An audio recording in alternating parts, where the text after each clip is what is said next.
Hey guys! Eto na naman tayo sa DIY kay Project Lucy. And for this vlog, magpalit and magpa-bleed tayo ng coolant. Mga circulation lang ganito! Oh! Guys, sinamaan na naman ng kainipan yung kasama ko. Kaya eto, papalitan niya yung coolant and i-bleed. First time niya lang din tong gawin, same din sa wheel bearing. Pinagpapraktisan niya si Lucy, balak niya atang magtayo ng talyer. Katapos ng conversion, nilagyan na ng coolant to kaso hindi na bleed. Pag hindi kasi ito na bleed, possible mag-overheat if merong hangin. And kung makikita nyo dyan, nilagyan niya ng black na tela yung sa hose kasi may lumot-lumot yan. So para may filter.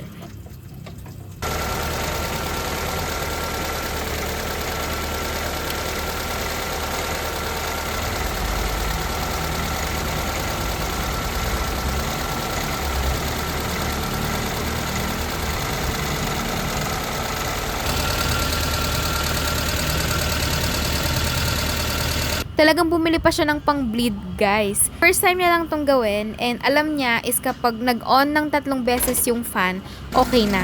So, dito sa mga clips na to, kaka-start pa lang niyang mag-bleed. Question, okay lang ba na ganito? Baka kasi hindi namin alam na may tama na pala yung head. No bashing, honest and kind opinion lang. Thank you, guys!